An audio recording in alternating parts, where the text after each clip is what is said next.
Hey my loves, இன்னைக்கு நம்ம பார்க்க போகிற படம் என்னன்னா 2014 வெளியான மச்லி ஜல்கி ராணி ஹே. மச்லி ஜல்கி ராணி ஹே கவிதை சொல்கிற மாதிரியே இருக்கு இல்லையா? மீன்கள் நீருடைய அரசி அப்படின்றத தான் மீன் பண்ணுறாங்க. இந்த படம் ஒரு ஹாரர் படங்க. இந்த படத்தோட ஒன்லைனர் என்னன்னா, ஹீரோ ஒரு இரும்பு ஃபேக்ட்ரியில் ஒர்க் பண்ணிட்டு இருக்காரு. அந்த ஃபேக்ட்ரி ஓனர் ஷட் டவுன் பண்ணப்பட்ட ஒரு பிரான்ச்சை ரீஸ்டார்ட் பண்ணணும் அப்படின்னு நினைக்கிறாரு. அதற்காக ஹீரோ கிட்ட அந்த பொறுப்பை கொடுத்து டிரான்ஸ்ஃபர் ஆர்டரையும் கொடுக்குறாருங்க.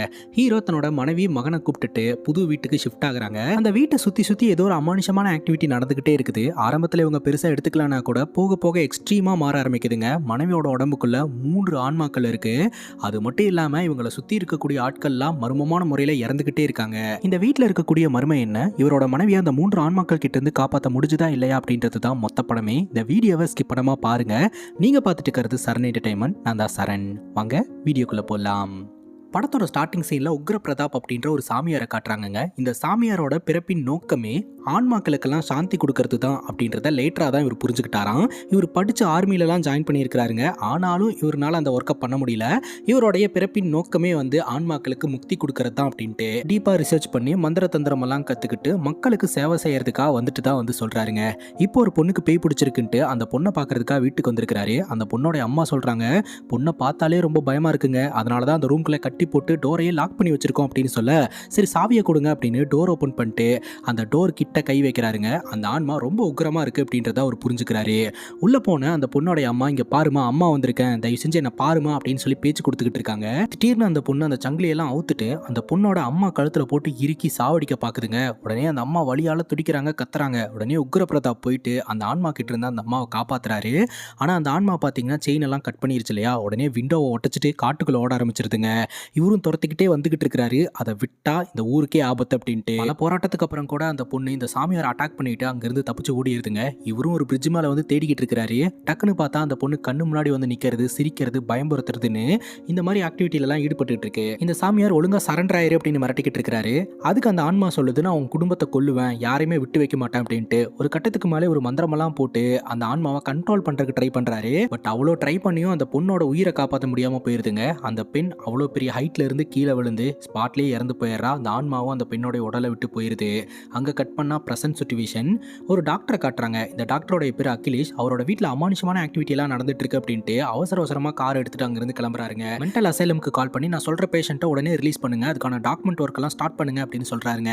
இப்போ பாஸ்ட்ல என்ன நடந்தது அப்படின்றத நம்ம கிட்ட காட்ட ஆரம்பிக்கிறாங்க. இந்த சாமியார் கடைசியா ஒரு பேய் ஓட்டும் போது அந்த பெண் கீழே விழுந்து இறந்து போனா இல்லையா? அந்த பேய் கூட சாவறதுக்கு முன்னாடி நான் உன் குடும்பத்தை சும்மா விட மாட்டேன் அப்படின்னு சொல்லிச்சு இல்லையா? சொன்ன மாதிரியே இந்த சாமியாரோட மொத்த குடும்பத்தையும் அழிச்சிருச்சுங்க. அந்த குடும்பத்துல மிஞ்சின ஒரே ஆளு இந்த சாமியார் மட்டும். போலீஸை பொறுத்த வரைக்கும் இந்த சாமியார் தான் கில்லர் அப்படின்னு சொல்லி அரெஸ்ட் பண்ணிட்டாங்க. இப்போ இந்த சைக்காலஜிக்கல் டாக்டர் கிட்ட இவர் எல்லா விஷயத்தையுமே எக்ஸ்பிளைன் பண்றாருங்க. இந்த மாதிரி பேய் தான் இதெல்லாம் பண்ணுச்சு அப்படின்ட்டு. ஆனா இந்த சைக்காலஜிக்கல் டாக்டர் என்ன சொல்றாரு அப்படின்னா, இந்த சைக்காலஜிக்கல் டாக்டரா இருக்கக்கூடிய நானே நம்ப மாட்டேன், கோர்ட்ல சொன்னா எப்படி நம்புவாங்க, இருந்தாலும் உன்னோட சிச்சுவேஷனை நினைச்சு எனக்கு ரொம்ப கஷ்டமா இருக்கு, நான் உனக்கு உதவி பண்ணணும்னு நினைக்கிறேன், ஒரே ஒரு ஆப்ஷன் மட்டும் இருக்கு, நீ மனநல பாதிக்கப்பட்டவன் அப்படின்னு நான் சர்டிஃபிகேட் ரெடி பண்ணி தரேன், அதே மாதிரியே கோர்ட்லயும் நீ பேசிட்ட அப்படின்னா உன்னை மென்டல் அசைலமுக்கு மாற்றி விட்டுருவாங்க, பெருசாக தண்டனையெல்லாம் கிடைக்காது அப்படின்னு சொல்ல, ஓகே அப்படின்ற மாதிரி இந்த சாமியார் கேட்டுக்கிறாருங்க. அப்படிதான் பார்த்தீங்கன்னா இந்த சாமியார் மென்டல் ஹாஸ்பிட்டலுக்கு வந்திருக்கிறாரு. பிரசன்ட் சிச்சுவேஷனில் இந்த சைக்காலஜிக்கல் டாக்டருடைய ஃபேமிலியில் ஏதோ ஒரு பெரிய பிரச்சனைங்க, அதனால இந்த சாமியார் வந்தால் மட்டும்தான் சொல்யூஷன் கிடைக்கும் அப்படின்ட்டு என்னோட பொறுப்பில் நான் ரிலீஸ் பண்ணி கூப்பிட்டு போகிறேன் அப்படின்னு டாக்குமெண்ட்லாம் ரெடி பண்ணி இந்த சாமியாரை ரிலீஸ் பண்ணுறாருங்க. ஸோ என்ன நடந்தது அப்படின்றத டீட்டெயிலாக சொல்ல ஆரம்பிக்கிறாரு. இந்த சைக்காலஜிக்கல் டாக்டருக்கு உதய் அப்படின்ற மகன் இருக்கான். உதய் தான் நம்ம ஹீரோங்க. ஹீரோக்கு ஆயிஷா அப்படின்ற ஒரு பொண்ணு கூட திருமணமாகி ஒரு மகன் கூட இருக்கிறான். ஒரு ஹாப்பி ஃபேமிலியாக இவங்க 3 பேர் வாழ்ந்துட்டு இருந்திருக்காங்க. ஒரு நாள் லாங் ட்ரைவ் போகலாம் அப்படின்னு சொல்லிட்டு 2 பேரும் கிளம்பி இருக்காங்க. அப்போ ஹீரோ நான் கார் ஓட்டுறேன் அப்படின்னு தாறுமாறா கார் ஓட்டியிருக்காங்க. ஸ்லோ டவுன் பண்ண ஆயிஷா அப்படின்னு எவ்வளோ தூரம் சொன்னாலும் கேட்காம வேணுனே ஓட்ட ஆரம்பிச்சிருந்திருக்காங்க. எதிர்பாராத விதமாக ஒரு விபத்துங்க. இவங்க போய் ஒரு காரில் இடிச்சு அந்த கார் ஓட்டிட்டு போன லீடி கண்ணாடி உடச்சிட்டு இவங்க கார் மேலே விழுந்து ஸ்பாட்லேயே இறந்து போகிறாங்க. அதுக்கப்புறம் எல்லா ஃபார்மாலிட்டிஸுமே முடிச்சு ஹீரோனும் பார்த்தீங்கன்னா ஹாஸ்பிட்டல் அட்மிட் செய்யப்பட்ட நிலைமையில் இருந்துட்டு இருக்காங்க. ஹீரோனுடைய உடம்புல இருக்கக்கூடிய காயங்களும் ஆறுதுங்க. ஆனால் மென்டலி ரொம்ப டிஸ்டர்ப் ஆயிருக்காங்க அப்படின்றத டாக்டர் சொல்றாங்க. பக்கத்துல இருந்து நல்லா பாத்துக்கோங்க, அவங்களோட மைண்டை சேஞ்ச் பண்றதுக்காக வெளியெல்லாம் கூட்டு போங்க அப்படின்ற மாதிரி டாக்டர் அட்வைஸ் பண்றாங்க. அங்க கட் பண்ணா ஹீரோ ஒரு மெட்டல் கம்பெனியை இன்சார்ஜா ஒர்க் பண்ணிக்கிட்டு இருக்காருங்க. அந்த கம்பெனியோட பாஸ் என்ன சொல்றாரு அப்படின்னா, இந்த மாதிரி என்னோட பழைய ஃபேக்ட்ரி ஒன்று இருக்குது, அதுதான் ஃபஸ்ட் டைம் நாங்கள் ஓப்பன் பண்ண ஃபேக்ட்ரி, ரொம்ப எமோஷ்னலான ஃபேக்ட்ரி, பட் இப்போ அது ஷடவுனில் இருக்குது, அதை நான் ரீஸ்டார்ட் பண்ணலாம் அப்படின்னு நினைக்கிறேன், நீ தான் வந்து பொறுப்பாக எல்லாத்தையுமே பார்த்துக்கிறியே, அதனால் நீ போய் அங்கே இருக்கக்கூடிய கம்பெனி குவார்ட்டர்ஸில் தங்கிட்டு அந்த கம்பெனியை ரீஸ்டார்ட் பண்ணு, மொத்த பொறுப்பையும் உங்ககிட்டயே ஒப்படைக்கிறேன் அப்படின்னு சொல்ல, புது இடம், புது ஆஃபீஸு, புது வீடு, அங்கே ஒரு சேஞ்ச் கிடைக்கும் அப்படின்னு சொல்லிட்டு இந்த சந்தோஷமான விஷயத்த தன்னோட மனைவி மகன் கிட்ட சொல்ல அவங்களும் அக்செப்ட் பண்ணிக்கிறாங்க. இவங்க 3 பேரும் ஹாப்பியாக பார்த்தீங்கன்னா புது ஊருக்கு போகிறாங்க. அங்கே இவங்களை பிக்கப் பண்ணுறதுக்காக ராஜாராம் அப்படின்ற ஒரு நபர் வந்திருக்கிறாருங்க. இந்த நபரை பற்றி சொல்லணும் அப்படின்னா இவருக்கு ஞாபகம் மறதி ரொம்பவே ஜாஸ்தி. இப்போ கூட ஹீரோ பிக்கப் பண்ணுறதுக்காக வந்திருக்கிறாரு. ஹீரோவே டைரெக்டாக போய் பேச்சு கொடுத்தா கூட அவர் சம்மந்தமே இல்லாமல் வேற எதையோ பேசிக்கிட்டு இருக்கிறாரு. ஹீரோ பிக்கப் பண்ணுறதுக்காக வந்த விஷயத்தையே மறந்துட்டாருங்க. அதுக்கப்புறம் ஞாபகப்படுத்தி அப்புறம் இவங்க எல்லாருமே வீட்டுக்கு கிளம்பி போகிறாங்க. கொஞ்சம் தூரம் தாங்க சிட்டி, அப்புறம் கண்ணு கெட்டுற தூரம் வரைக்கும் மனித நடமாட்டமே இல்லை. அந்த மாதிரியான ஒரு ஏரியாவில் ஒரு ஃபேக்ட்ரியை வச்சுருக்காங்க. அங்கேருந்து கொஞ்சம் தூரம் தள்ளி வீட்டை கட்டியிருக்காங்க. ஒரு பெரிய பங்களா வீடுங்க. இதுக்கு முன்னாடி இவங்க வாழ்ந்த வீடு சின்ன வீடு தான். ஆனால் இப்போ இவங்க வந்திருக்கிற வீடு ஒரு பெரிய வீடு. வீட்டுக்குள்ள போய் லைட் ஸ்விட்சை கண்டுபிடிச்சு ஆன் பண்ணா திடீர்னு சில பேர் இவங்க கண்ணு முன்னாடி வந்து நிற்கிறாங்க. என்னடான்னு பார்த்தா எல்லோருமே ஹீரோவோடைய ஃப்ரெண்ட்ஸ் தான். இவங்களுக்கு சர்ப்ரைஸ் பண்ணி பார்ட்டி வைக்கிறதுக்காக தான் வந்திருக்காங்க. அதனால இன்னைக்கு ராத்திரி ஜாலியாக செலிப்ரேட் பண்ணலாம் அப்படின்ட்டு ஹாப்பியாக எல்லாருமே செலிப்ரேட் பண்ணிட்டு வராங்க. பார்ட்டி முடிஞ்சதுக்கப்புறம் எல்லோரும் அவங்கவுங்க ஊர் பக்கம் கிளம்பி போயிட்டாங்க. இந்த வீட்டில் ஹீரோ, ஹீரோயின், ஹீரோடைய மகன் 3 பேர் மட்டும்தான் ஸ்டே பண்ண போகிறாங்க. அது மட்டும் இல்லாமல் இந்த ராஜாராம் அப்படின்ற ஹெல்ப்பர் பக்கத்தில் கொஞ்சம் தூரம் தள்ளி தங்கியிருப்பாருங்க. எதுனா உதவினா இவங்களுக்கு வந்து பண்ணி கொடுத்துட்ருப்பாரு. அந்த வகையில் இவங்க ராத்திரி உட்காந்து பேசிக்கிட்டு இருக்கும்போது திடீர்னு பவர் கட் ஆயிடுது. வீட்டுக்கு வந்த ராஜாராம் டார்ச், கேண்டில் இதெல்லாம் கொடுத்துட்டு போகிறாருங்க. முதல் நாள் பார்த்தீங்கன்னா இப்படியே போயிடுது. அடுத்த நாள் காலையில் ஹீரோயின் சொல்கிறாங்க, நம்ம வீட்டுக்கு பக்கத்துலேயே ஒரு வீடு இருக்குது, அந்த வீட்டில் ஒரு குடும்பம் இருக்குன்னு நினைக்கிறேன், போய் பேசலான்னு இருக்கிறேன் அப்படின்னு இவங்க பேசிகிட்டே இருக்காங்க. ஆனால் ஹீரோ நல்லா தூங்கிட்டு இருக்கிறாரு. சீக்கிரம் எழுந்துருங்க, முதல் நாள் ஆஃபீஸ்க்கு போக வேண்டாமா அப்படின்னு சொல்லிட்டு டக்குன்னு ஹீரோயின் அவங்களோட கணவரை ரெடி பண்ணி ஆஃபீஸ்க்கு அனுப்பி வைக்கிறாங்க. ஹீரோட பையன் கேட்குறான், நான் ஒழுங்காக சாப்பிட்டா சைக்கிள் வாங்கி தரேன்னு சொன்னீங்களே, இப்போ நான் ஒழுங்காக தானே சாப்பிட்டுட்டு இருக்கேன், எப்போ எனக்கு சைக்கிள் வாங்கி தருவீங்க அப்படின்னு கேட்க, கூடிய சீக்கிரம் நான் வாங்கி தரேன்டா அப்படின்ட்டு ஹீரோ வேலைக்கு கிளம்பி போகிறாருங்க. ஹீரோ போனதுக்கப்புறம் ஹீரோயின் வீட்டையெல்லாம் பக்காவாக க்ளீன் பண்ண ஆரம்பிக்கிறாங்க. பையன் டாய்ஸ் எல்லாம் எடுத்து வச்சு விளையாடிக்கிட்டு இருக்கான். விளையாடிட்டு இருக்கும்போது திடீர்னு ஏதோ ஒரு சவுண்டு. என்னடான்னு வெளியே வந்து பார்த்தா டாய்ஸ் மட்டும்தான் இருக்குது, பையனை காணோம். இவன் எங்கே போனானே தெரியலையேன்னு சொல்லிட்டு பதறி அடிச்சுட்டு வெளியே வந்து தேட ஆரம்பிக்கிறாங்க. பார்த்தா பக்கத்து வீட்டில் இருந்து குட்டு அப்படின்ற ஒரு பொண்ணு வந்திருக்கா. அந்த பொண்ணு இந்த காம்பவுண்டுக்குள்ளே நுழைஞ்ச உடனே அவங்க அம்மா குட்டு குட்டுன்னு சத்தம் போடுறாங்க. உடனே அந்த பொண்ணு அந்த இடத்துல இருந்து கிளம்பி போயிடுறா. ஒரு வார்த்தை கூட பேசவே இல்லை. பார்த்தா அந்த பையன் அங்கே தான் விளையாடிக்கிட்டு இருக்கான். ஆனால் வீட்டுக்குள்ளேயும் ஹீரோயின் கூப்பிட்டு போகிறாங்க. அங்கே கட் பண்ணால் ஹீரோ ஆஃபீஸ்க்கு போகிறாருங்க. ஃபேக்ட்ரியில் இருக்கக்கூடிய ஒர்க்கர்ஸ் எல்லாம் கூப்பிட்டு வச்சு ஒரு சின்ன ப்ரீஃபிங் ஒன்று ஏற்பாடு பண்ணியிருக்கிறாருங்க. அப்படி இவங்க எல்லோரும் டிஸ்கஸ் பண்ணிட்டு இருக்கும்போதே திடீர்னு கிரெயினில் இருக்கக்கூடிய ஒயர் வந்து அப்படியே இவங்க மேலே அந்த மெட்டல்லாம் விலை பார்த்துருது. ஜஸ்ட் மிஸ்ல எல்லாருமே உயிர் தப்பிக்கிறாங்க. இந்த கிரெயின் ஆப்ரேட்டரை கூப்பிட்டு கேட்கும்போது, நான் ஒழுங்காக தான் ஆப்ரேட் பண்ணேன், இது எப்படி நடந்ததுன்னு எனக்கு புரியல அப்படின்றாரு. எப்படி புரியாமல் போகும், ரொம்ப நாளுக்கு அப்புறம் நம்ம இந்த கம்பெனியை ரீஸ்டார்ட் பண்ணியிருக்கிறோம், இங்கே இருக்கக்கூடிய மிஷின் எல்லாம் வந்து பழுதாயிருக்கும், அதனால் ஃபஸ்ட்டு சர்வீஸ் பண்ணுவோம், அதுக்கப்புறம் ஒர்க்கை ஸ்டார்ட் பண்ணுவோம், கம்பெனியை மறுபடியும் ஷட் டவுன் பண்ணுங்க அப்படின்ட்டு மொத்த மிஷின்ஸையும் சர்வீஸ் பண்ணுறதுக்கான ஏற்பாடு பண்ணுறாங்க. இப்போ நம்ம ஹீரோயின் வீட்டில் டிவி ஆன் பண்ணால் டிவி ஆன் ஆகலை, பவர் இல்லை போல அப்படின்னு சொல்லிட்டு சரி புக்ஸ் எடுத்து வச்சு படிப்போம் அப்படின்னு உட்காந்தா அந்த டிவியோட ரெஃப்ளெக்ஷனில் பின்னாடி யாரோ ஒருத்தங்க நின்றுட்டு இருக்கிற மாதிரி தெரியுது. திரும்பி பார்த்தா அந்த இடத்துல யாரையுமே காணோம். மறுபடியும் ஹீரோயின் அமைதியாக உட்காந்து புக் படிக்க ஆரம்பிக்கிறாங்க. மறுபடியும் அந்த டிவி ரெஃப்ளெக்ஷனில் பின்னாடி யாரோ ஒருத்தங்க நிற்கிற மாதிரி இருக்குது. திரும்பி பார்த்துக்கிட்டு இருக்கும்போதே பட்டுன்னு இவங்க கொண்டாந்து டீ கிளாஸ் வச்சுருப்பாங்க, அது அப்படியே கீழே விழுந்து உடஞ்சு போயிருதுங்க. அது ஆட்டோமேட்டிக்காக கீழே விழுந்து உடஞ்சு போயிருக்குது. ஹீரோயின் பயந்து போயிட்டு அது எல்லாத்தையுமே க்ளீன் பண்ண ஆரம்பிக்கிறாங்க. இப்போ தான் நம்ம ஹீரோனுக்கு புரிய வருது, இந்த வீட்டில் ஏதோ ஒரு அமானுஷமான ஆக்டிவிட்டி நடக்குது அப்படின்ட்டு. அந்த நேரம் பார்த்து இந்த பக்கத்து வீட்டு பொண்ணு குட்டு வீட்டுக்கு வந்திருக்கா. அப்போது நம்ம ஹீரோனோட பையன் இவ எனக்கு கிடைச்சிருக்க புது ஃப்ரெண்டு பக்கத்து வீட்டில் தான் இருக்காங்க அப்படின்ற மாதிரி இன்ட்ரோ பண்ணி வைக்கிறான். அப்போவே எனக்கு ரொம்ப பசிக்குதுமா அப்படின்னு சொல்ல, சரி 2 பேருமே இங்கே உட்காந்துட்டுருங்க, நான் வந்து பாப்கார்ன் ரெடி பண்ணி எடுத்துகிட்டு வரேன் அப்படின்ட்டு அந்த 2 மினிட்ஸ் பாப்கார்னை இவங்க ரெடி பண்ணி கொண்டாந்து கொடுக்குறாங்க. 2 பேருமே சாப்பிட ஆரம்பிக்கும் போது குட்டு குட்டுன்னு அவங்க அம்மா கத்துற சவுண்டு. உடனே இந்த பொண்ணு கிளம்பி போயிடுறா. என்னாச்சு, ஏன் இவ போகிறா அப்படின்னு கேட்கும்போது, குட்டு நல்ல பொண்ணு இல்லையா, அதனால தான் அவங்க அம்மா கூப்பிட்ட உடனே ஓடிட்டா அப்படின்ற மாதிரி நம்ம ஹீரோயின் சொல்லிட்டு இருக்காங்க. அந்த நேரம் பார்த்து ராஜாராம் 2 பேர்த்த வீட்டுக்கு கூட்டு வந்திருக்காங்க. வீட்டு வேலைக்கு ஆள் வேணும் அப்படின்னு கேட்டிருந்தீங்க இல்லையா, அதனால வேலைக்காரக்காவை கூப்பிட்டு வந்திருக்கேன், அப்புறம் எலக்ட்ரீஷியனையும் கூப்பிட்டு வந்திருக்கேன், இந்த வீட்டில் இருக்கக்கூடிய ப்ராப்ளம் எல்லாத்தையும் ஒரு சால்வ் பண்ணிடுவார் அப்படின்னு சொல்ல, உடனே அவங்களோட வேலையை பார்க்க ஆரம்பிக்கிறாங்க. அப்போ நம்ம ஹீரோயின் அப்படியே ஜன்னல் வழியில் வெளியே பார்க்கும்போது குட்டுவோட அம்மா விளையாடிட்டு இருக்கிறத பார்த்துட்டு இப்போவாது போய் இன்ட்ரோ ஆகிக்கலான்ட்டு, என் பேர் ஆயிஷாங்க, நானும் என்னோட கணவர் அப்புறம் என் மக 3 பேரும் இந்த வீட்டுக்கு புதுசாக குடி வந்திருக்கோம், நீங்கள் பக்கத்து வீட்டில் தான் ஸ்டே பண்ணியிருக்கீங்களா அப்படின்னு கேட்க, ஆமாங்க நானும் என்னோட கணவர் என்னோட பொண்ணு 3 பேர் ஸ்டே பண்ணியிருக்கோம், ரொம்ப நாளாக இங்கே இருக்கோம் அப்படின்ற மாதிரி சொல்கிறாங்க. அப்படியா, நல்ல வேலை என் வீட்டு பக்கத்தில் யாருமே இல்லைன்னு ரொம்ப ஃபீல் பண்ணேன், நீங்களா சப்போர்ட்டிவாக இருப்பீங்களே அப்படின்னு சொல்ல, அதெல்லாம் ஓகே தாங்க, ஆனால் என்னோட கணவர் கொஞ்சம் ரக்குடான ஆள், அவரோட பேர் மனோகர், அவருக்கு நான் யாரு கூட பேசினாலும் பழகினாலும் சுத்தமாக பிடிக்காது அப்படின்னு சொல்லிக்கிட்டு இருக்கும்போதே கரெக்டாக மனோகர் உள்ளே வராருங்க. அவரை பார்த்ததும் நான் அப்புறமா பேசுகிறேன் அப்படின்னு சொல்லிட்டு அந்த இடத்துலேருந்து கிளம்பி போயிடுறாங்க. அவரும் ஒரு மாதிரி முறைச்சிக்கிட்டே இருக்கிறாரு, என்னடா இந்த மனுஷன் இப்படி இருக்கானே அப்படின்ட்டு நம்ம ஹீரோனும் உள்ளே போகிறாங்க. இப்போது நம்ம ஹீரோ ஒர்க் பண்ணுற ஆஃபீஸில் வந்து ஃபுல்லாக க்ளீன் பண்ணதில் பழைய ஃபோட்டோஸ் எல்லாம் கிடச்சிருக்கு. இதெல்லாம் என்ன சார் பண்ணுறது அப்படின்னு கேட்க, அதெல்லாம் தூக்கி போட்டுருங்க அப்படின்னு சொல்ல வராரு. அதுக்கப்புறம் எம்டி சொல்லியிருப்பார் இல்லையா, இந்த ஃபேக்ட்ரி ரொம்ப எமோஷன் அப்படின்ட்டு, அதனால் இந்த பழைய ஃபோட்டோலாம் கொண்டு போய் என்னோட கேபினில் மாட்டி வச்சுருங்க, நான் பார்த்துக்கிறேன் அப்படின்ற மாதிரி சொல்லிடுறாருங்க. இப்போ ஹீரோனுக்கு ஃபோனை போட்டு ஈவினிங் ரெடியாரு, நம்ம வெளியே போகலாம் அப்படின்ற மாதிரி சொல்ல, சரின்னு கேட்டுட்டு ஹீரோயின் வந்து கண்ணாடி முன்னாடி நின்று ரெடி ஆகிட்டு இருக்காங்க. அப்போ திடீர்னு இவங்களுடைய முகத்துக்கு பதிலாக வேற ஒரு உருவம் தெரியுது. கணவர் வீட்டுக்கு வந்த உடனே இந்த வீடு ஒன்றும் சரியில்லை, நம்ம இங்கேருந்து போயிடலாம், எனக்கு பயமாக இருக்குது அப்படின்றாங்க. நீ என்ன ஓவராக இமேஜின்லாம் பண்ணிகிட்டு இருக்க, அப்படியெல்லாம் ஒன்றுமே கிடையாது, இதுக்கு முன்னாடி நம்ம சின்ன வீட்டில் இருந்தோம், இப்போ இவ்வளோ பெரிய வீட்டில் நீ மட்டும் தனியாக இருக்கு இல்லையா, அதனால தான் உனக்கு இப்படியெல்லாம் ஃபீல் ஆகுது, ஒன்றும் கிடையாது அப்படின்னு சொல்லிட்டு இவங்க ரெண்டு பேரும் ஜாலியாக வெளியே போக ஆரம்பிக்கிறாங்க. பையன் வந்து சைக்கிள் வேணும்னு சொல்லி ஆசைப்பட்டு கேட்டிருந்தான் இல்லையா, அதனால் சைக்கிள் வாங்கிட்டு டின்னருக்கு வெளியே போயிட்டு ஹாப்பியாக வீட்டுக்கு வந்துட்டு இந்த வீட்டில் வாழ்க்கையை தொடங்க ஆரம்பிக்கிறாங்க. ராத்திரி எமர்ஜென்சி கால் வந்திருக்குங்க ஃபேக்ட்ரியிலேருந்து. ஹீரோ அடிச்சு பிடிச்சி ஸ்பாட்டுக்கு போகிறாரு. அங்கே போய் பார்க்கும்போது தான் தெரிய வருது, கிரேன் கயிறு அருந்து விழுந்து ஒரு நபர் இறந்து போயிருக்கிறார் அப்படின்ட்டு. உடனே போலீஸ்காரங்க அந்த இடத்துக்கு வந்து இன்வெஸ்டிகேஷன் பண்ணிட்டு இருக்காங்க. அதே சமயம் நம்ம ஹீரோவை ஸ்டேஷனுக்கு வர சொல்லியிருக்காங்க. இப்போ ஹீரோயின் மட்டும் வீட்டில் தனியாக இருக்கிறாங்க. அப்போ விண்டோக்கு வெளியில் ஏதோ ஒரு சவுண்டு கேட்குது. என்னடான்னு விண்டோ கிட்ட இருந்து எட்டி பார்க்க, அப்போ இந்த மனோகர் பார்த்தீங்கன்னா உரிமையை பிடிச்சி கண்டபடி திட்டிட்டு சண்டை போட்டுக்கிட்டு இருக்கிறாரு. மனோகர் தன்னோட மனைவியை சந்தேகப்பட்டு அடிச்சுக்கிட்டு இருக்கிறாரு அப்படின்றது இதுலேருந்தே தெரியுது. அவங்களுடைய பர்சனல் மேட்டர் அப்படின்னு சொல்லிட்டு ஹீரோயின் அமைதியாக இருந்துடுறாங்க. அதுக்கப்புறம் ராத்திரி தூங்கிட்டு இருக்கும்போது ஹீரோயினை சுற்றி அமானுஷமான சத்தமெல்லாம் கேட்க ஆரம்பிக்குது. ஃபஸ்ட்டு கிச்சனில் போய் டேப்பை க்ளோஸ் பண்ணிட்டு வராங்க. அப்போ வீட்டுக்குள்ளே யாரோ ஒருத்தங்க அழுவுற மாதிரி சத்தம் கேட்க ஆரம்பிக்குது.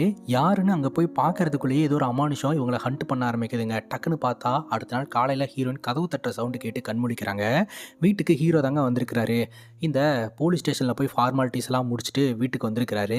வீட்டுக்கு வந்த இந்த மனுஷங்கிட்ட நம்ம ஹீரோயின் சொல்கிறாங்க, இந்த வீட்டில் ஏதோ ஒன்று இருக்குது, நேற்று ராத்திரி கூட என்னை சுற்றி அமானுஷமான ஆக்டிவிட்டி எல்லாம் நடந்தது, தயவு செஞ்சு இந்த வீட்டை காலி பண்ணிட்டு வேற எங்காவது போயிடலாம் அப்படின்னு சொல்ல ஹீரோ கடுப்பாயிடுறாரு. ஆஃபீஸில் ஒரு பெரிய பிரச்சனை போயிட்டு இருக்கு, நான் அந்த ஒரு பிரச்சனையை ஹேண்டில் பண்ணிட்டு இருக்கேன், நீ என்னடா இப்படி பேசிகிட்டு இருக்க, தயவு செஞ்சு ஓவர் திங்க் பண்ணுறதை நிப்பாட்டு அப்படின்னு சொல்ல, மேபி இந்த வீட்டில் நடக்கிற அமானுஷம் கூட உங்கள் ஃபேக்ட்ரியில் நடக்கிற அமானுஷத்துக்கு காரணமாக இருந்திருக்கலாம் அப்படின்ற மாதிரி ஹீரோயின் சொல்கிறாங்க. அப்படியெல்லாம் ஒன்றும் கிடையாது, நீ தனியாக இருக்கிறனால தான் இப்படி ஃபீல் பண்ணிட்டு இருக்க அப்படின்ற மாதிரி சமாதானப்படுத்திட்டு அவர் அங்கேருந்து கிளம்பிடுறாருங்க.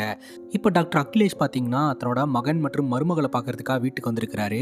ஹீரோயின் காஃபி போட்டு வரேன் அப்படின்ட்டு கிச்சனுக்கு போயிருக்காங்க. அப்போ தான் பார்த்தீங்கன்னா இந்த டேப்லெட் பாக்ஸை வந்து டாக்டர் அகிலேஷ் பார்க்குறாரு. மருமக வந்து மறுபடியும் இந்த டிப்ரெஷன் டேப்லெட்லாம் சாப்பிட ஆரம்பிக்கிறா அப்படின்னா அப்பா அவங்க சந்தோஷமாக இல்லை அப்படின்ட்டு, என்னம்மா பிரச்சனை, ஏதாவது பிரச்சனையா, எதுனாலும் என்கிட்ட சொல்லு அப்படிங்கும்போது ஹீரோயின் அழுதுகிட்டே விஷயத்த சொல்கிறாங்க. இந்த வீட்டில் ஏதோ ஒன்று இருக்குன்னு எனக்கு தோணுது, ஆனால் கணவர் சொன்னால் நம்பவே மாட்டேன்றாரு, எனக்கு ரொம்ப பயமாக இருக்குது அப்படின்ட்டு அழுகுறாங்க. டாக்டர் அகிலேஷ் தன்னோட மகன் கிட்ட போயிட்டு இந்த விஷயத்தை பற்றி கேட்கும்போது அவள் ஓவர் திங்க் பண்ணிட்டு இருக்கா, மற்றபடி ஒன்றும் கிடையாது அப்படிங்கும்போது அதெல்லாம் ஓகே, அவள் மறுபடியும் இந்த டிப்ரெஷன் டேப்லெட் சாப்பிட ஆரம்பிச்சிருக்கா, விச் மீன்ஸ் அவள் கூட நீ டைமே ஸ்பெண்ட் பண்ணுறதில்ல, அவள் கூட கொஞ்சம் டைம் ஸ்பெண்ட் பண்ணு, அவள் போக்கிலே எல்லாத்தையும் சரி பண்ண பாரு அப்படின்ற மாதிரி சொல்ல ஹீரோ சரின்னு கேட்டுக்கிறாருங்க. இந்த சிச்சுவேஷனில் வீட்டுக்குள்ளே யாரோ ஒருத்தங்க நின்றுட்டு இருக்கிற மாதிரி ஹீரோனுக்கு தோணுது. வெளியே வந்து பார்த்தா ஏதோ ஒரு அமானுஷம் ஹீரோனோட உடம்புக்குள்ள வந்து ஹீரோனை ஆட்டி படைச்சிக்கிட்டு இருக்குதுங்க. டக்குன்னு பார்த்தா இது எல்லாமே கனவு. இதை ஹீரோ கிட்ட சொல்ல முடியாமல் தவிச்சுக்கிட்டு இருக்காங்க. இந்த சுச்சுவேஷனில் ஹீரோ ஆஃபீஸ்லேருந்து கால் பண்ணி இந்த மாதிரி நீ இன்னைக்கு ஃபிஷ் ரெடி பண்ணு அப்படிங்கும்போது, ஃபிஷ்ஷோட ஸ்மெல்லே எனக்கு பிடிக்காதுன்னு உங்களுக்கு தெரியுமா தெரியாதா அப்படின்னு கேட்கும்போது, எனக்காக இல்லை, வீட்டுக்கு கெஸ்ட்லாம் வரப்போகிறாங்க அவங்களுக்காக அப்படின்னு சொல்ல, அப்போ ஓகே அப்படின்ட்டு நம்ம ஹீரோயின் ஃபிஷ்ஷை ரொம்ப கஷ்டப்பட்டு தான் சமைக்கிறாங்க. ஹீரோனுக்கு ஃபிஷ்ஷோட ஸ்மெல்லே பிடிக்காதுங்க, பட் அவங்களுக்கு நல்லா சமைக்க தெரியும், கெஸ்ட்டை நல்லா பார்த்துக்கிறாங்க. ஸோ எல்லோரும் சாப்பிட்டுட்டு கிளம்பி போனதுக்கப்புறம் நம்ம ஹீரோயின் என்ன பண்ணுறாங்கன்னா வீடு முழுக்க ஸ்ப்ரே பண்ண ஆரம்பிச்சிடுறாங்க அந்த ஸ்மெல்லு போகிறதுக்காக. அடுத்த நாள் காலையில் வீட்டுக்குள்ளே ஏதோ ஒரு சவுண்டு கேட்குதுங்க. என்னடான்னு போய் பார்த்தா ஒருத்தன் கையில் கத்தியோடு நின்றுட்டு இருக்கான். அவனை பார்த்து கத்த ஆரம்பிச்சிடுறாங்க. அப்போ வேலைக்காரக்கா வந்து சொல்கிறாங்க, எதுக்கு இப்படி கத்துறீங்க, இந்த மாதிரி கத்தியை ஷார்ப் பண்ணுறதுக்காக நான் தான் அவனை வர சொன்னேன் அப்படிங்கும்போது, முன்னாடியே சொல்ல மாட்டீங்களா, நான் பயந்தே போயிட்டேன் அப்படின்னு சொல்லிட்டு அவங்க அந்த வேலையை பார்த்துக்கிட்டு இருக்காங்க. ஹீரோயின் அவங்களுடைய டிப்ரெஷன் டேப்லெட்டோட டேப்லெட்லாம் காலியாக இருக்குது, இது எப்படி காணாமல் போகும் அப்படின்ட்டு உடனே ராஜாராமை கூப்பிட்டுட்டு மெடிக்கல் ஷாப்புக்கு போயிட்டு டிப்ரெஷன் டேப்லெட்டும் வாங்குறாங்க. இப்போ வீட்டில் வேலைக்காரக்கா வேலையெல்லாம் பார்த்துக்கிட்டு இருக்கும்போது இந்த பையன் வந்து எனக்கு பசிக்குது அப்படின்றான், சாப்பாடு தரவா அப்படின்னு கேட்க, இல்லை எனக்கு பாப்கார்ன் வேணும் அப்படின்னு கேட்குறான். எனக்கு அது பண்ண தெரியாதே அப்படிங்கும்போது, நான் சொல்கிறேன் அந்த மாதிரி பண்ணுங்க அப்படின்ட்டு ப்ரெஷர் குக்கரில் அந்த 2 மினிட்ஸ் பாப்கார்னை போட்டு ஆன் பண்ணி விடுங்க அப்படின்னு சொல்லும்போது, ஸ்டவ்வை ஆன் பண்ணாமையே அந்த பாப்கார்ன்லாம் வெடிக்க ஆரம்பிச்சு அந்த மூடி பார்த்தீங்கன்னா செவுத்துல போய் ஏறிடுதுங்க. அதை பார்த்து வேலைக்கார அக்கா பயங்கரமாக மறண்டு போயிடுறாங்க. ஹீரோயின் வீட்டுக்கு வந்த உடனே இந்த பையன் எல்லாத்தையும் டீட்டெயில்டாக சொல்கிறான். வேலைக்கார அக்காவும் சொல்கிறாங்க, நான் ஸ்டவ்வை ஆன் பண்ணவே இல்லை, ஆனால் தன்னால் வெடிச்சு செத்துறிடுச்சு, இங்கே ஏதோ இருக்குமா அப்படின்னு சொல்ல, ஏதோ இருக்கு தானே, நானும் வந்ததுலேருந்து இதை தான் என்னோட கணவன் கிட்ட சொல்லிக்கிட்டு இருக்கேன், என்னோட கணவர் நம்ப மாட்டேன்றாரு அப்படின்னு சொல்ல, உங்கள் கணவர் நம்பலான்னா என்ன, எனக்கு தெரிஞ்ச ஒரு சாமியார் இருக்கிறாரு, அவரை போய் பார்ப்போமா, அவர் என்ன சொல்கிறாருன்னு பார்ப்போம் அப்படின்னு சொல்லிட்டு 2 பேரும் பார்த்தீங்கன்னா அந்த சாமியாரை மீட் பண்ணுறதுக்காக போகிறாங்க. அந்த சாமியார் ஹீரோனை பார்த்த உடனே கண்டுபிடிச்சிடுறாரு, இவங்க வீட்டில் ஒரு ஆன்மாவோடைய ப்ரெசன்ஸ் இருக்குது அப்படின்னு சொல்லிட்டு. அதனால் மந்திரத்தையும் ஒரு தாயத்தையும் கொடுக்குறாரு, இதை போய் உங்கள் வீட்டில் உச்சரிச்சுட்டே பண்ணுங்க, அதே சமயம் நான் சாட்டர்டே வந்து உங்களை பார்க்குறேன் அப்படின்ற மாதிரி சொல்லிடுறாரு. வேலைக்காரக்கா அந்த தாயத்தை வைக்கிறதுக்காக ஆணி அடிச்சுக்கிட்டு இருக்கிறாங்க. அப்போ அந்த சுத்தியல் கலண்டு வீட்டுக்குள்ளே போய் விழுந்துருதுங்க. அதை எடுத்து ரெடி பண்ணிக்கிட்டு இருக்கும் போதே அந்த அக்கா உட்காந்துக்கிட்டு இருக்கிற இடத்துக்கு மேலே ஒரு மான் பொம்மை இருக்குது கொம்போட. அந்த பொம்மை அப்படியே திரும்ப ஆரம்பிக்குது. இந்த அக்கா பார்க்குறாங்க, டக்குன்னு அந்த பொம்மை கலண்டு அந்த அக்காவை குத்தி அங்கேயே சாவடிச்சிருதுங்க. அந்த அக்கா கொடூரமான முறையில் இறந்து கிடக்கிறத பார்த்து ஹீரோயின் கத்த ஆரம்பிச்சிடுறாங்க, கதற ஆரம்பிச்சிடுறாங்க. உடனடியாக போலீஸ்க்கு இன்ஃபார்ம் பண்ணப்பட்டு போலீஸ்காரங்க வந்து இன்வெஸ்டிகேஷன் பண்ணுறாங்க. கேள்விகள் எல்லாமே ஹீரோனை சந்தேகப்படுற மாதிரி தான் இருக்குது. ஹீரோ கேட்குறாரு, என் மனைவி தான் இந்த கொலையை பண்ணியிருப்பான்னு சந்தேகப்படுறீங்களா அப்படின்ட்டு. இல்லைங்க, இது என்னோட வேலை, நான் இப்படி தான் கேள்வி கேட்டாகணும் அப்படின்னு இன்ஸ்பெக்டர் பயங்கரமாக கேள்வி கேட்டுட்டு இருக்கிறாரு. இதுக்கு எல்லாத்துக்கும் பதில் சொல்லிட்டு அந்த இடத்துலேருந்து ஹீரோயின் கிளம்புறாங்க. ஃபைனலி இது ஒரு விபத்து அப்படின்னு சொல்லி கேஸ் க்ளோஸ் ஆகுதுங்க. இந்த சுச்சுவேஷனில் சாட்டர்டே அன்னைக்கு இந்த சாமியார் இவங்க வீட்டுக்கு வரலாம் அப்படின்ட்டு வந்திருக்கிறாருங்க. வீட்டுக்கு வந்து பார்த்தா வீட்டில் நம்ம ஹீரோயின் இல்லை. பக்கத்தில் ராஜாராம் இருக்கிறாரு. அவர்கிட்ட ஹீரோயின் கொடுத்த அந்த அட்ரஸை ஒரு பேப்பரில் எழுதி வச்சிருக்கிறாரு. இது இந்த அட்ரஸ் தானே அப்படின்னு சொல்லி கேட்க, ராஜாராம் இல்லைன்னு சொல்லிடுறாரு. அவருக்கு தான் ஞாபகம் மறதியாச்சு, நீங்கள் வழி மாறி இந்த இடத்துக்கு வந்திருக்கீங்க, கிளம்புங்க அப்படின்னு சொல்ல, சரின்னு கேட்டுட்டு இந்த சாமியார் கிளம்புறாருங்க. அப்படி போகும்போதே இந்த சாமியாரை சுற்றி ஏதோ ஒரு அமானுஷமான ஆக்டிவிட்டி நடக்கிறத இவர் உணர ஆரம்பிக்கிறாரு. இந்த சாமியார் இந்த வீட்டில் இருக்கக்கூடிய பேயை ஓட்ட போகிறாரு அப்படின்னு அந்த வீட்டில் இருக்கக்கூடிய பேய்க்கு தெரிஞ்சு போச்சுங்க. அதனால் இவர் போகிற வழியிலேயே ஆக்சிடென்ட் பண்ணி அவரை கொடூரமான முறையில் சாவடிச்சிருக்குது. இது ஒரு விபத்தில் இறந்த மாதிரியே இருக்காதுங்க, யாரோ ஒருத்தங்க வேணுன்னே பயங்கரமாக கொலை பண்ண மாதிரி இருக்கும். இதை பார்த்தீங்கன்னா போலீஸ்காரங்க பார்த்துட்டு நேராக ஹீரோயின் இன்வெஸ்டிகேஷன் பண்ணுறதுக்காக வராங்க. ஏங்க, அந்த சாமியார் இறந்து போனதுக்கு எதுக்குங்க எங்களை இன்வெஸ்டிகேஷன் பண்ணுறீங்க அப்படின்னு கேட்க, அவருடைய பேக்கில் உங்கள் வீட்டு அட்ரஸ் இருந்தது, அதனால தான் உங்களை இன்வெஸ்டிகேஷன் பண்ணுறதுக்காக வந்திருக்கோம் அப்படின்னு சொல்ல, அப்போ ஹீரோயின் எமோஷனலாக சொல்கிறாங்க, நான் தான் சொல்கிறேன்ல இந்த வீட்டில் ஏதோ ஒன்று இருக்குது அப்படின்ட்டு, இருந்து போயிடலாம் அப்படின்னு சொல்ல, போலீஸ்காரங்க என்ன சொல்கிறாங்க அப்படின்னா, நீங்கள் என்னங்க புதுசாக ஏதோ ஒரு கதை சொல்லிக்கிட்டு இருக்கீங்க, இந்த இன்வெஸ்டிகேஷன் முடிஞ்சு கேஸ் க்ளோஸ் ஆகிற வரைக்கும் நீங்கள் இந்த வீட்டை விட்டு போகக்கூடாது அப்படின்ற மாதிரி சொல்லிடுறாங்க. சரி, ஹீரோனுக்கு மென்டலி ஏதாவது ப்ராப்ளம் இருக்கும் அப்படின்ட்டு ஹாஸ்பிட்டலில் கூட்டிகிட்டு போய் செக் பண்ணால் ஹீரோனுக்கு எந்த ப்ராப்ளமே இல்லை, அவங்க நார்மலாக தான் இருந்துட்டு இருக்காங்க அப்படின்ற மாதிரி ரிப்போர்ட் வருதுங்க. ஹீரோ என்ன நினைக்கிறாரு அப்படின்னா, லாஸ்ட் டைம் நம்ம ஹீரோயின் காரை ரொம்ப வேகமாக ஓட்டிட்டு போய் இடிச்சு அதன் மூலமாக ஒருத்தங்க இறந்து போனாங்க இல்லையா, அந்த ஒரு டிஸ்டர்பன்ஸ் தான் வந்து ஹீரோயினுடைய வாழ்க்கையில் இந்த மாதிரி ஒரு பிரச்சனையை கிரியேட் பண்ணியிருக்கு அப்படின்னு நினைக்கிறாரு. ஆனால் ஹீரோனை பொறுத்த வரைக்கும் அதெல்லாம் ஒன்றும் இல்லை, உண்மையிலேயே இந்த வீட்டுக்குள்ளே ஏதோ ஒரு அமானுஷம் இருக்குது அப்படின்ற மாதிரி தான் சொல்லிக்கிட்டு இருக்காங்க. சரி, ஹீரோனோட மைண்டை மாற்றுறதுக்காக வெளியெல்லாம் கூப்பிட்டு போயிட்டு வராரு. பட் எதுவும் சரியாகிற மாதிரி இல்லைங்க. இப்போ நம்ம ஹீரோயின் பார்த்தீங்கன்னா வீட்டில் இருக்கக்கூடிய மீன் தொட்டியை பார்த்துக்கிட்டே இருக்கிறாங்க. அந்த மீன் தொட்டிக்குள்ளே இருக்கக்கூடிய மீனை எடுத்து பட்டுன்னு கட் பண்ணி அதை சாப்பிட ஆரம்பிச்சிடுறாங்க. ஹீரோனுக்கு மீன் ஸ்மெல்லே ஆகாது, ஆனால் வீட்டில் இருக்கக்கூடிய மீன் எடுத்து சாப்பிட ஆரம்பிச்சிடுறாங்க. அந்த நேரம் பார்த்து ராஜாராம் தக்காளி வாங்கிட்டு வீட்டுக்கு வருவார். தக்காளி இதை பார்த்து பயங்கரமாக ஷாக் ஆகி அலறி அடிச்சுட்டு ஓட ஆரம்பிச்சிடுறாரு. இப்போது நம்ம ஹீரோ பார்த்தீங்கன்னா அவருடைய பிரதர் கிட்ட போயிட்டு சொல்யூஷன் கேட்டுக்கிட்டு இருக்கிறாரு, என்ன பண்ணலாம் ஏது பண்ணலாம் அப்படின்ட்டு. அவங்களும் வெளியே கூப்பிட்டு போ, சந்தோஷப்படுத்து, அப்போ தான் எல்லாம் சரியாகும் அப்படின்ற மாதிரி சொல்லிட்டு இருக்காங்க. இப்போ ஹீரோ லேட்டாக வீட்டுக்கு வராருங்க. வந்து பார்த்தா ஃபிஷ் ஸ்மெல்லு வந்துட்டுருக்கு. ஃபிஷ்ஷே பிடிக்காது, இன்றைக்கி என்னடானா ஃபிஷ்ஷை சமைச்சு வச்சிருக்கேன் அப்படிங்கும்போது, எல்லாம் உங்களுக்காக தான் சாப்பிடுங்க அப்படின்னு சொல்ல, நம்ம ஹீரோவும் சாப்பிட ஆரம்பிக்கிறாரு. பார்த்தா மீன் தொட்டிக்குள்ளே ஒரு மீனையும் காணோம். அந்த மீனை தான் பார்த்தீங்கன்னா சமைச்சு வச்சுருக்காங்க. உடனே போய் ஒரு வாமிட் எடுத்துகிட்டு என்னடா நடக்குதுங்க அப்படின்னு சொல்லி யோசனை பண்ணிக்கிட்டு இருக்க, ஹீரோயின் பார்த்தீங்கன்னா சாரி கட்டிட்டு ஒரு பெரிய பொட்டு வச்சுட்டு வந்து நிற்கிறாங்க. ஹீரோ கிட்ட அப்படியே அத்துமீறலில் ஈடுபட ஆரம்பிக்கிறாங்க. ஹீரோ அப்படியே பயந்து போயிடுறாரு, இங்கே என்ன நடக்குதுன்னே ஒன்றும் புரியாமல். அப்புறம் ஹீரோ தன்னுடைய அப்பா கிட்ட ஃபோன் பண்ணி நடந்த எல்லா விஷயத்தையுமே சொல்கிறாரு. அதுக்கப்புறம் அப்பா என்ன சொல்கிறாரு அப்படின்னா, அந்த வீட்லேயே அவளை உட்கார வைக்காதரா, தயவு செஞ்சு அந்த வீட்டை விட்டு வெளியே கூட்டிகிட்டு போயிட்டு வா அப்படின்ற மாதிரி சொல்ல, சரின்னு கேட்டுட்டு, இன்றைக்கி நீ என்னோட ஆஃபீஸ்க்கு வரையா, ஆஃபீஸில் ஒரு சில டெக்கரேஷன் ஒர்க்கெல்லாம் பண்ணணும், என்னதாக இருந்தாலும் நீ பண்ணினா நல்லாயிருக்கும்னு நான் நினைக்கிறேன் அப்படின்னு சொல்லிட்டு 3 பேரும் ஆஃபீஸ்க்கு போகலான்னு நினைக்கிறாங்க. ஆனால் பையன் நான் வரல, பக்கத்தில் குட்டி இருக்கா இல்லையா, அவள் கூட நான் போய் விளாட்றேன் அப்படின்ற மாதிரி சொல்கிறான். சரி ஓகேன்ட்டு அவனை விட்டுட்டு இவங்க 2 பேர் மட்டும் கிளம்பி போகிறாங்க. போகிறதுக்கு முன்னாடி குட்டியோட அம்மா கிட்ட வந்துட்டு என்னோட பையனை பார்த்துக்கோ பார்த்துக்கோங்க, நாங்கள் ஆஃபீஸ் போயிட்டு வந்துடுறோம் அப்படின்னு சொல்ல, ஒன்றும் பிரச்சனை இல்லை, நான் பார்த்துக்கிறேன் அப்படின்ற மாதிரி அவங்களும் சொல்லிடுறாங்க. இப்போது ஹீரோ ஹீரோயின் 2 பேருமே ஆஃபீஸ்க்கு போகிறாங்க. ஆஃபீஸ்க்கு போயிட்டு ஆல்ரெடி இந்த ஆஃபீஸ் நல்லா தானே இருக்குது அப்படின்ற மாதிரி ஹீரோயின் சொல்கிறாங்க. இருந்தாலும் உன்னோடைய டச் இருந்தால் நல்லாயிருக்கும், நீ ஏதாவது கொஞ்சம் டெக்கர் பண்ணி கொடுக்குறியா அப்படின்னு சொல்ல, கரெக்டாக ஹீரோக்கு ஆஃபீஸில் வேலை வந்துடுதுங்க. நீ ரூமை பார்த்துட்டு நான் வந்துடுறேன் அப்படின்ட்டு ஹீரோ கிளம்புறாரு. நம்ம ஹீரோனுக்கு பார்த்தீங்கன்னா நான் காஃபி எடுத்துகிட்டு வந்துடுறேன் அப்படின்னு சொல்லிட்டு ஒருத்தர் காஃபி எடுத்துகிட்டு வரதுக்காக போகிறாருங்க. அப்போ நம்ம ஹீரோயின் அப்படியே அந்த கேபினை சுற்றி பார்த்துக்கிட்டு இருக்கும்போது அங்கே இருக்கக்கூடிய ஒரு ஃபோட்டோ பார்த்து பயங்கர ஷாக் ஆகிடுறாங்க. காஃபி எடுத்துகிட்டு வந்த நபர்கிட்ட இந்த ஃபோட்டோவில் இருக்கிறது யார் அப்படின்னு கேட்க, அது நான் தான் அப்படின்ற மாதிரி சொல்கிறாரு. இல்லைங்க, ஒரு ஃபேமிலி நின்றுட்டு இருக்குதே, அது யார் அப்படின்னு சொல்லி கேட்கும்போது, அவருடைய பேர் மனோகருங்க, உங்கள் ஹஸ்பண்ட் ஒர்க் பண்ணிட்டு இருக்கிறார் இல்லையா, அந்த பொசிஷனில் இதுக்கு முன்னாடி அவர் தான் இருந்தார், அவருடைய மொத்த குடும்பமும் ஒரு விபத்தில் இறந்து போயிடுச்சு, இவன் யாரும் உயிரோட இல்லை அப்படின்ற மாதிரி சொல்ல ஹீரோனுக்கு தூக்கி வாரி போட்டுருது. அவரோட ஃபேமிலி தானே பக்கத்து வீட்டில் ஸ்டே பண்ணியிருக்காங்க, அப்போ இது நாள் வரைக்கும் நம்ம கண்ணில் பார்த்துட்டு இருந்தது இறந்தவங்களையா, ஆன்மாக்களையா, நம்ம பையனை வேற அங்கே விட்டுட்டு வந்திருக்கமே அப்படின்னு சொல்லிட்டு அடிச்சு பிடிச்சிட்டு நம்ம ஹீரோன் ஓட ஆரம்பிக்கிறாங்க. வீட்டுக்கு வந்து பார்த்தா நம்ம ஹீரோனுடைய பையனை காணோம். இந்த குட்டி அப்படின்ற அந்த பொண்ணு ஆன்மாவாக மாறி நம்ம ஹீரோனுடைய பையனை வந்து குளத்துக்குள்ளே தள்ளி விட்டு சாவடிச்சுக்க பார்த்துட்டு இருக்குதுங்க. அவங்க வீட்டில் ஸ்டே பண்ணியிருந்தாங்க இல்லையா, அங்கே போயிட்டு ஹீரோயின் கதவை தட்டிக்கிட்டு இருக்காங்க. டக்குன்னு ஹீரோனை உள்ளே வர வச்சு அது கதவை லாக் பண்ணிடுது. போய் பார்த்தா அந்த இடமே பாலடைஞ்ச நிலையில தான் இருந்துட்டு இருக்கு. உள்ள டாக்குமெண்ட்ஸ் பேப்பர்ஸ்னு நிறைய கிடக்குது. அதில் ஒரு பேப்பரை எடுத்து படித்து பார்க்க ஆரம்பிக்கும் போது தான் விஷயமே தெரிய வருதுங்க. இந்த மனோகர் இருக்கிறாரு பார்த்தீங்களா, இவர் வந்து பயங்கரமான கரப்ட்டுங்க. இதுக்கு முன்னாடி இவர் தாங்க இந்த ஃபேக்டரியை ஹேண்டில் பண்ணிட்டு இருந்திருக்கிறாரு. எம்டிக்கு தெரியாமல் 30 லட்சம் ரூபாயை ஆட்டையை போட்டிருந்திருக்கிறாரு. அது ஆடிட்டிங்கில் மாட்டிக்கிச்சுங்க. அந்த 30 லட்சம் ரூபாயை நீ ஒழுங்காக 24 மணி நேரத்துக்குள்ளே கொண்டாந்து கொடுக்கல அப்படின்னா போலீஸ் கம்ப்ளைண்ட் பண்ணி ஒன்று உள்ளே தள்ளிடுவேன் அப்படின்ற மாதிரி இந்த எம்டி மிரட்டி இருந்திருக்கிறாரு. ஆனால் 30 லட்ச ரூபா பணத்தை வந்து இவர் ஃபுல்லாக செலவு பண்ணிட்டாரு. இவர்கிட்ட பணம் இல்லை, எங்கே ஜெயிலுக்கு போயிடுவோமோ அப்படின்னு பயந்து போய் மருந்து வாங்கிட்டு வந்து தன்னோட மகள் மற்றும் மனைவிக்கு கொடுத்துட்டு இவரும் குடிச்சிருந்துருக்கிறாருங்க. ஸோ இப்படி தான் மொத்த குடும்பமும் இறந்து போயிருந்திருக்குது. இறந்து போனதுக்கு அப்புறமும் ஆன்மாவாகவே இந்த வீட்டில் இருக்க ஆரம்பிச்சிருந்துருக்காங்க. அந்த ஃபேக்ட்ரியும் ரன் பண்ண விடாமல் இந்த பக்கத்து வீட்டுக்கு யார் வந்தாலும் அவங்கள தொல்லை பண்ணுறது அப்படின்னு சொல்லிட்டு இந்த மாதிரியான விஷயத்தில் ஈடுபட ஆரம்பிச்சிருந்திருக்காங்க. அதாவது இவங்க ஒரு கெட்ட ஆன்மாவாக தான் இந்த வீட்டில் வாழ்ந்துட்டு இருந்திருக்கிறாங்க. எங்களுக்கு அமையாத இந்த வாழ்க்கை வேற யாருக்கும் அமையக்கூடாது அப்படின்றது தான் இந்த 3 ஆன்மாக்களுடைய நோக்கமாகவே மாறி இருக்குதுங்க. இந்த வீட்டுக்குள்ளே இருக்கக்கூடிய 3 ஆன்மாக்களும் ஹீரோனுடைய உடம்புக்குள்ளே பூந்து ஹீரோயினை பயங்கரமாக டிஸ்டர்ப் பண்ணுது. ஹீரோ கிட்ட அந்த ஆஃபீஸில் இருக்கிறவர் சொல்கிறாரு, உங்கள் மனைவி திடீர்னு அடிச்சு பிடிச்சி ஓட ஆரம்பிச்சிட்டாங்க அப்படின்ட்டு. என்னாச்சு இவளுக்கு அப்படின்னு சொல்லிட்டு வீட்டுக்கு வர இன்னொரு பக்கம் ஹீரோடைய அப்பாவும் வீட்டுக்கு வராருங்க. அப்போ தான் வீட்டில் இந்த மாதிரி ஒரு சம்பவம் நடந்துட்டு இருக்கு அப்படின்றதே தெரிய வருது. எப்படியோ டாக்டர் அகிலேஷ் பார்த்தீங்கன்னா தன்னோட பேரனை அந்த தண்ணிக்குள்ளே இருந்து வெளியே எடுத்து உயிரை காப்பாற்றிட்டாரு. ஆனால் மருமகளோட உடம்புல பேய் இருக்குதுங்க. ஒரு டாக்டரை வச்சு இன்ஜெக்ஷன் போட ட்ரை பண்ணுறாங்க. அந்த டாக்டரை பயங்கரமாக அட்டாக் பண்ணிடுது. அப்போ சம்மந்தமே இல்லாமல் இந்த கத்தி விற்கிறவன் வீட்டுக்கு வரான். அவனை வச்சு அந்த கத்தியாலேயே இந்த பேய் கொலை பண்ணிடுதுங்க.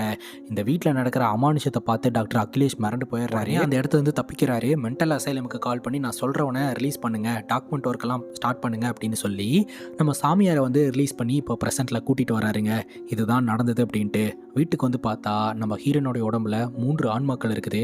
இந்த 3 ஆன்மாக்களும் பார்த்தீங்கன்னா நம்ம ஹீரோவையும் ஹீரோவோடைய அப்பாவையும் அட்டாக் பண்ணிக்கிட்டு இருக்கு. திடீர்னு ஹீரோயினாக மாறி எனக்கு இங்கே என்ன நடக்குதுன்னே புரியல, என்னை காப்பாற்றுங்க அப்படின்னு சொல்லிட்டு அழுவ ஆரம்பிச்சிடுறாங்க. கொஞ்சம் இறக்கம் காட்டலாம் அப்படின்னு பார்த்தா டக்குன்னு பேயாக மாறிடுறாங்க. இந்த வாட்டி பார்த்தீங்கன்னா இந்த சாமியார் ரொம்ப ஸ்ட்ராங்காக இருக்கிறாரு. இந்த பேய் எப்படியாவது கண்ட்ரோல் பண்ணிடணும், ஒரு வாட்டி நம்ம மிஸ் பண்ணிட்டோம், நம்ம ஃபேமிலியே அழிஞ்சு போச்சு, இந்த வாட்டி நம்ம மிஸ் பண்ணிடக்கூடாது அப்படின்னு சொல்லிட்டு ரொம்ப எஃபெக்டிவாக இவர் மந்திரமெல்லாம் போட ஆரம்பிக்கிறாரு. இந்த வாட்டியும் பார்த்தீங்கன்னா இந்த பேய் அந்த இடத்துல இருந்து தப்பிச்சு ஓடத்தான் பார்க்குது. அங்கே இருக்கக்கூடிய கதவையெல்லாம் உடச்சி போட்டுட்டு காட்டுக்குள்ளே அப்படியே ஓட ஆரம்பிச்சிருதுங்க. உடனே இந்த சாமியார் துரத்திக்கிட்டே வந்துகிட்டு இருக்கிறாரு, விடவே கூடாது அப்படின்னு சொல்லிட்டு காட்டுக்குள்ள எப்படியே ரவுண்ட் அப் பண்ணிடுறாங்க. அந்த இடத்துல இருந்தும் பார்த்தீங்கன்னா அந்த பேய் தப்பிச்சு போயிடுது.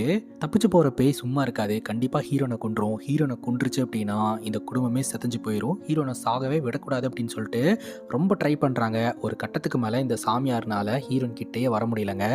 அப்போது நம்ம ஹீரோவை இந்த பேய் அட்டாக் பண்ணிட்டு இருக்கு.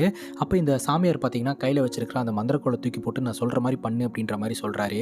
உடனே இந்த சாமியார் சொல்கிற மாதிரியே பார்த்தீங்கன்னா ஹீரோ அந்த மந்திரக்கோளை வச்சு மந்திரமெல்லாம் சொல்ல ஆரம்பிக்கிறாரு. டக்குன்னு ஹீரோனோட உடம்புக்குள்ள இருக்கக்கூடிய 3 ஆன்மாக்களும் அந்த மந்திரக்கோளுக்குள்ள வந்துருதுங்க. அந்த 3 ஆன்மாக்களும் ஹீரோனோட உடம்பை விட்டு வெளியேறினதுக்கு அப்புறம் ஹீரோன் அப்படியே நார்மல் ஆயிடுறாங்க. அந்த மந்திரக்கோளுக்குள்ள இருக்கக்கூடிய ஆன்மாக்களை கொண்டு போயிட்டு நம்ம சாமியார் வந்து ப்ராப்பராக பூஜையெல்லாம் பண்ணி அதை சாந்தி அடைய வைக்கிறாருங்க. இனி அந்த 3 ஆண் மக்கள்னால எந்த பிரச்சனையுமே இல்லை. இப்போ ஹீரோ அந்த சாமியார் கிட்ட கேட்குறாரு, ஆவி பேய் இதெல்லாம் ஓகே, ஆனால் நாங்கள் பாட்டுக்கு சிவனேன்னு வாழ்க்கையை வாழ்ந்துட்டு இருந்தோம், எங்கள் வாழ்க்கைக்குள்ளே ஏன் இந்த பேய் வந்தது அப்படின்னு சொல்லி கேட்க, உங்கள் வாழ்க்கைக்குள்ளே தான் வரணும்னு அந்த பேய் டார்கெட் பண்ணியெல்லாம் வர கிடையாது, நீங்கள் தங்கின இடத்துல வேற ஒருத்தங்க தங்கியிருந்தால் அவங்க வாழ்க்கைக்குள்ளே வந்திருக்கும். ஸோ அதோட டார்கெட்டு அந்த ஃபேக்ட்ரியை அழிக்கணும், அந்த ஃபேக்ட்ரியை சுற்றி இருக்கக்கூடிய எல்லோருமே அழிக்கணும் அப்படின்றது தான். அதுக்கு உங்களை ஒரு டூலாக பயன்படுத்திக்கிச்சு அப்படின்ற மாதிரி இந்த சாமியார் சொல்கிறாரு. இந்த ஆன்மாக்கள் இப்போ முத்தி அடைஞ்சிருச்சு, இனி அந்த வீட்டில் தங்குறவங்களுக்கும் அந்த ஃபேக்ட்ரியில் வேலை பார்க்குறவங்களுக்கும் எந்த ப்ராப்ளமும் இல்லை அப்படின்ற மாதிரி சொல்கிறாரு. இதோட இந்த படம் முடியுதுங்க. இதே மாதிரி வேறு ஏதாவது படத்தை பற்றி பேசணும் அப்படின்னா கமெண்ட்டில் சொல்லுங்கள். இதே மாதிரி வேற ஒரு நல்ல வீடியோவில் வந்து சந்திக்கிறேன். Love you guys, take care and cheers.